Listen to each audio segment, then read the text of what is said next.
दोस्तों, इस वीडियो को देखने के बाद आपको पता चल जाएगा कि नींद क्या है, नींद के समय को कैसे कम करें और गहरी नींद ले। और इस वीडियो के अंत में मैं आपको अच्छी और गहरी नींद के लिए कुछ छोटे यौगिक उपाय भी बताएंगे। तो चलिए शुरू करते हैं एक कहानी से। एक बार एक धनी व्यक्ति एक बौद्ध भिक्षु के पास आता है और कहता है, मुनिवर, मैं अपनी नींद से बहुत परेशान हूँ। बहुत कोशिश करने के बाद भी मुझे देर रात तक नींद नहीं आती और रात को सोने से पहले सभी के विचार दुनिया भर की दौड़ी रहती है मन में, और सो भी जाता हूँ तो रात भर करवटें बदलता रहता हूँ, और जब मैं सुबह उठता हूँ तो मुझे अच्छा नहीं लगता। मैं थका हुआ और बेचैन महसूस करता हूँ। कृपया आप मुझे मेरी इस समस्या का कोई समाधान बताइए। तो फिर बौद्ध भिक्षु ने कहा, इससे पहले कि मैं आपको आपकी समस्या का समाधान बताऊं, मैं आपको गौतम बुद्ध की गहरी नींद के समस्या रहस्य के बारे में एक छोटी सी कहानी बताना चाहता हूँ। उस व्यक्ति ने कहा, जैसी आपकी इच्छा मुनिवर। बौद्ध भिक्षु कहने लगे, तथागत गौतम बुद्ध जब सोते थे तो रात भर उसी अवस्था में रहते थे, कभी करवट नहीं बदलते थे। रात को जिस अवस्था में सोते थे सुबह तक उसी अवस्था में रहते थे। गौतम बुद्ध के एक शिष्य आनंद थे जो अक्सर उसके पास होते थे। आनंद को यह बात बहुत हल रही थी कि जब भी रात में आनंद की आंखें खुलती तो गौतम बुद्ध उसी भौतिक अवस्था में पूरी रात कैसे गुजार सकते थे। तो वह हमेशा जानता था कि गौतम बुद्ध एक ही अवस्था में सो रहे हैं। यह बात उनके मन में कई सवाल पैदा करेगी। लेकिन एक दिन भिक्षु आनंद अपनी जिज्ञासा को रोक नहीं पाए और वह गौतम बुद्ध के पास गए। अधिक आधी रात को उन्होंने गौतम बुद्ध को जगाया, अपनी नींद से उठाकर बोला, तथागत मुझे क्षमा करे। मुझे पता है कि यह आपसे प्रश्न पूछने की समय नहीं है, क्योंकि आप दिन भर चलते रहते हैं और लोगों को धम्म का ज्ञान देते हैं और उनकी समस्याओं का समाधान करते हैं। लेकिन मेरी जिज्ञासा इतनी बढ़ गई है कि मैं सुबह तक का इंतजार नहीं कर सकता। इसलिए कृपया मेरे प्रश्न का उत्तर दे और मेरे जिज्ञासा का शांत करे। भिक्षु आनंद ने आगे कहा, मैं पिछले 20 वर्षों से आपके साथ हूँ और मैं देख रहा हूँ कि आप पूरी रात एक ही अवस्था में बिताते हैं। आप जरा से भी नहीं हिलते। तो क्या आप वास्तव में सोते हैं या आप नहीं सोते हैं? गौतम बुद्ध ने आनंद की ओर देखकर मुस्कुराते हुए कहा, मैंने अपने लिए सोने की सही मुद्रा खोज ली है। अब मुझे सोते समय हिलने डुलने की आवश्यकता नहीं है। मैं नींद में भी जागता रहता हूँ। जब तक मेरे शरीर सोता है पर मैं जागता रहता हूँ। सवाल यह नहीं है कि शरीर नींद की अवस्था में चलता है या नहीं, शरीर स्थिर अवस्था में क्यों नहीं रह सकता। वास्तविक कारण मन है। मन ही है जो शांत और स्थिर नहीं रह पाता है, और यही कारण है कि हम नींद की अवस्था में भी अपने शरीर को हिलाते रहते हैं। लेकिन मैं इन सब बातों से परे आ गया हूँ। अब मुझ में मन जैसा कुछ नहीं बचा। जब मैं सोने जाता हूँ तो मेरे शरीर मुर्दे जैसा हो जाता है, मन जैसा कुछ भी नहीं रहता। आनंद, क्या आपने कभी किसी मृत शरीर को अपनी अवस्था बदलते हुए देखा है? गहरी नींद की अवस्था में भी यह सारा काम हमारा मन ही करता है। एक बार मन स्थिर हो जाए, मन शांत हो जाए तो आपका शरीर गहरे में चला जाएगा, सो जाएगा, लेकिन तुम भीतर से जाग जाओगे। भीतर से तुम सब कुछ अनुभव कर पाओगे। सोने के बाद भी अपनी जागरूकता एक छोटे से जलते हुए दीपक की तरह निरंतर प्रभावित होगा। कहानी समाप्त करने के बाद बौद्ध भिक्षु अमीर आदमी से कहा, एक प्रबुद्ध व्यक्ति न केवल अपने शरीर को पूरी जागरूकता के साथ देखता है, बल्कि वह अपने मन को भी पूरी जागरूकता के साथ देखता रहता है। एक प्रबुद्ध व्यक्ति की तरह नींद नहीं आती है। सामान्य व्यक्ति जब सोता है तो बेहोश हो जाता है, उससे अपने आसपास के बारे में पता भी नहीं चलता, इसलिए वो अपने सपने में नहीं सुन पाता। लेकिन जब एक बुद्ध व्यक्ति सोता है तो वह जागता है। जैसे सुबह उसकी आंखें खुली होती है, वैसे ही एक बुद्ध भी एक व्यक्ति की नींद में होता है। इसीलिए कहा जाता है कि एक बुद्ध व्यक्ति कभी नहीं सोता है। जब एक आम आदमी सो जाता है, वह नहीं जानता कि वह कब सो जाता है। लेकिन अगर आप जागने और सोने के बीच के उस छोटे से क्षण में जागते रह जा सकते हैं जब हम सोने के बहुत करीब होते हैं, तो कुछ आश्चर्यजनक होगा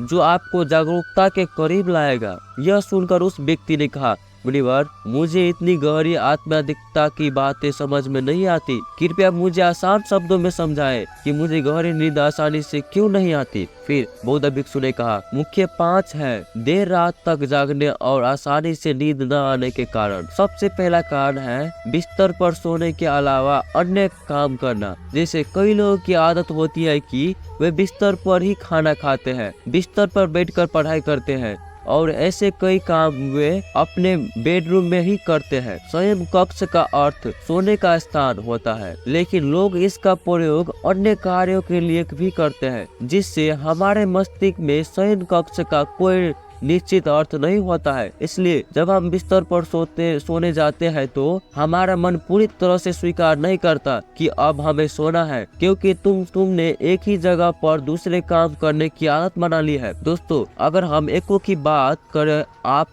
आपके समय की बात करें तो हम भी बिस्तर पर लेटकर फोन पर बात करते हैं। ऑफिस का काम बिस्तर पर बैठकर ही करते हैं, फिर चाहे वह मूवी देखना हो, खाना खाना हो, पोस्ट गेम खेलना हो या गपशप करना हो। आजकल लोग अपना ज्यादातर समय बिस्तर पर लेटे हुए बिताते हैं, जिसकी वजह से बिस्तर जब हमारे दिमाग में सिर्फ सोने की जगह नहीं रह जाता। और वे एक बड़ा कारण है कि जब हम बिस्तर पर जाते हैं तो घंटों तक नहीं सोते हैं। फिर बौद्ध भिक्षु ने आगे कहा, बौद्ध आश्रम में एक भिक्षु सुबह उठते ही अपना बिस्तर छोड़ देता है और फिर रात के समय ही वापस बिस्तर पर जाता है, जिससे उसके मस्तिष्क को पता चल जाता है कि बिस्तर पर जाना का मतलब है अंदर जाना। गहन निद्रा, अच्छी और चैन की निद्रा न लेना का एक और कारण है सोने का एक निश्चित समय न होना। बौद्ध भिक्षु ने कहा, यदि आप सुबह जल्दी उठना चाहते हैं और पूरी नींद के साथ सोना चाहते हैं तो आपको रात को जल्दी और एक निश्चित समय पर सोने की आदत डालनी होगी। बौद्ध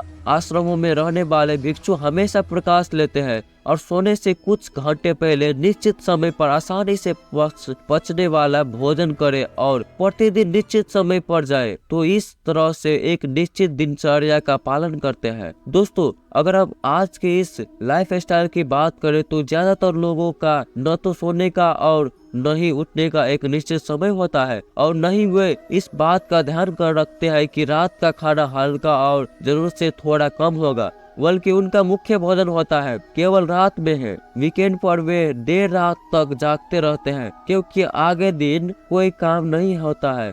अगर ये रात में मूवी देखने लगते हैं तो रात कितनी ही क्यों ना हो, मूवी पूरी करने के बाद ही सोते हैं। समय और जीवन के बीच कोई सामंजस्य और नियंत्रण नहीं है और फिर यही वो लोग होते हैं जो आगे दिन अधूरी नींद के साथ जागते हैं और दिन भर बेचैनी और थकान महसूस करते हैं। यौगिक संस्कृति में नींद को एक चमत्कारी दुनिया कहा गया है। अगर आप नींद को समझ ले तो आप नींद में अपने अंदर बहुत कुछ पैदा कर सकते हैं और अगर आप नहीं समझते तो आप इसे खराब भी कर सकते हैं। बौद्ध भिक्षु ने आगे कहा, गहरी नींद न आने और सुबह उठने पर अच्छा महसूस न करने का तीसरा कारण सोने से पहले नकारात्मक चीजों के बारे में सोचना है। जिस तरह के बारे में विचारों के बारे में सोचते हुए आप सोते हैं, जब आप अपनी आंखें खोलते हैं सुबह में, ये आपके दिमाग में आने वाले पहले विचार हैं। इसलिए जब आप नकारात्मक विचारों के साथ सोते हैं और आप सुबह उन्हीं के साथ उठते हैं, बिस्तर पर लेटे जब हम सोने ही वाले होते हैं, तब हमारे अचेतन मन सबसे अधिक सक्रिय होता है और इस समय हम अपने अंदर जो विचार पैदा कर रहे होते हैं,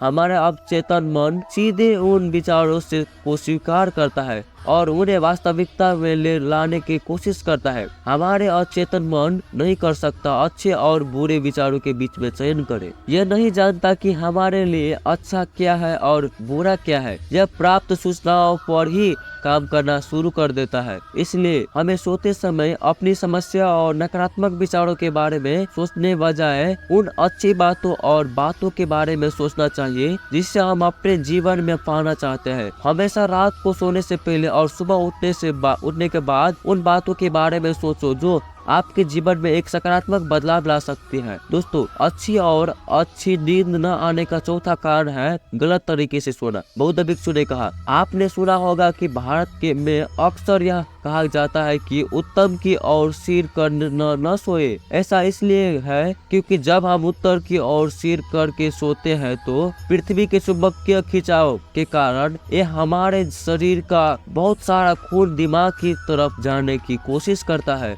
और दिमाग में पाई जाने वाली नसें बहुत पतली हो जाती है। इनके फटने का खतरा बढ़ जाता है और अगर इस इंसान ज्यादा बूढ़ा और कमजोर है तो उनकी मौत भी हो सकती है। लेकिन आमतौर पर जो लोग उत्तर की ओर सिर करके सोते हैं वे सुबह उठते ही सिर में तनाव महसूस करते हैं और उन्होंने अपना पूरा समय व्यतीत कर दिया होता है। रात में चैन या करवट बदलाना। दूसरी गलती है जो लोग सोने की पोजीशन में करते हैं वह यह है कि वे किसी भी तरह से सो जाते हैं। उन्हें इस बात की कोई फर्क नहीं पड़ता है कि उनकी रीढ़ की हड्डी सीधा या नहीं। लोग अक्सर अपने पेट या जो कुछ भी सोते हैं, जबकि हम कोशिश करनी चाहिए कि या तो हम सीधे सोए या फिर कोई और करवट लेकर सोए। इससे हमारे शरीर के अंगों पर अतिरिक्त दबाव नहीं पड़ता है। सोते समय बहुत मोटे गंदे या उपयोग न करें क्योंकि यह आपकी रीढ़ की मोड़ देता है और अपने नींद में बाधा डालता है। साथ ही ज्यादा मोटे तकिए का इस्तेमाल न करें क्योंकि इसमें आपकी गर्दन ज्यादा मुड़ जाता है और आपका शरीर तनाव महसूस करता है और इसमें आपकी गहरी नींद में बाधा आती है। देर रात तक नींद न आने और रात भर नींद में बेचैनी का पांचवा कारण है खाद्य पदार्थों का अधिक मात्रा में सेवन और देर से बचना। अगर आप रात को भरपेट और अधिक तैलीय पदार्थों का सेवन करते हैं तो यह हमारे नींद में भी खलल डालता है क्योंकि इन पदार्थों को पचाने में काफी समय और ऊर्जा लगती है। इसलिए अगर आप ऐसे पदार्थों का सेवन करते हैं तो सोने से करीब 3-4 घंटे पहले इन्हें खाने की कोशिश करें। उस व्यक्ति ने कहा, मुनिवर, मैं समझता हूँ कि गहरे और चैन की नींद न आने का क्या क्या कारण हो सकता है, लेकिन अब क्या आप कुछ ऐसे उपाय बता सकते हैं जिन्हें करने से हमें गहरी नींद आने में मदद मिलती है? बौद्ध भिक्षु ने कहा, मैं आपको कुछ ऐसे कर्म बता रहा हूँ जिन्हें आप सोने से पहले या उठने के बाद कर सकते हैं, जिससे न सिर्फ आपकी नींद गहरी होगी बल्कि आपके जीवन में एक सकारात्मक बदलाव भी आएगा। और ये सभी काम आपको नहीं करनी चाहिए। इनमें से जो 2 या 3 कार्य आपके लिए उपयुक्त है आप कर सकते हैं। सबसे पहले, सोने से पहले गुनगुने पानी से नहाने की कोशिश करें। नहाने से हमारे शरीर जागृत और तनाव मुक्त हो जाता है। आपने देखा होगा कि जब कोई व्यक्ति नहाकर आता है तो उसके भीतर से एक सकारात्मक ऊर्जा का अनुभव होता है। वह अधिक प्रसन्न और निश्चित लगते जाता है। इसका कारण यह है कि हमारे शरीर का अधिकांश भाग जल ही है और जल ही हमारे शरीर का मूल अंग है। सोने से पहले हो सके तो अपने बेडरूम में किसी भी ऑर्गेनिक तेल और रुई का दिया जलाए। इससे आसपास के वातावरण में सकारात्मक आती है। सोने से पहले थोड़ा पानी पिए, इससे आपको काफी फायदा होगा। जब आप बिस्तर पर जाए, सोने से पहले कुछ मिनटों के लिए ध्यान करें और आपके पास जो कुछ भी है उसके लिए आभार व्यक्त करें या उन सभी अच्छी चीजों के बारे में सोचे जो आपने अपने दिनों में की है। दोस्तों, सोने से पहले एक बार याद कर ले कि आप नर्वस हैं, आप आज बढ़ सकते हैं। ऐसा सोचने से आप अपनी छोटी छोटी समस्याओं की चिंता करना छोड़ देते हैं। सुबह उठते ही अपने दोनों हाथ को वापस में रगड़कर अपनी आंखों पर रख ले। इससे आपका शरीर जागृत होता है और उठकर हमेशा दाहिने करवट ले। हमेशा रात को जल्दी सोने की कोशिश करें ताकि आप सुबह जल्दी उठ सके और पूरी नींद ले सके। तो ये थे कुछ तरीके जिससे आप अपनी नींद को गहरी और आरामदायक बना सकते हैं। उस व्यक्ति ने बौद्ध भिक्षु को उसकी शिक्षा के लिए धन्यवाद दिया और वहां से चला गया। तो दोस्तों, अगर आपको ये वीडियो अच्छा लगा है तो वीडियो को लाइक और चैनल पर नए हैं तो चैनल को सब्सक्राइब करना ना भूलेगा। दोस्तों, अगर ये वीडियो आपको बहुत अच्छा लगा तो आपने अपने साथी को साथ शेयर भी कीजिए ताकि वो भी अच्छे से सो पाए। तो चलिए, हम मिलते हैं आपसे एक नई और ऐसा ही ज्ञानवर्धक कहानी के साथ। तब तक के लिए जय हिंद, नमो बुद्धाय।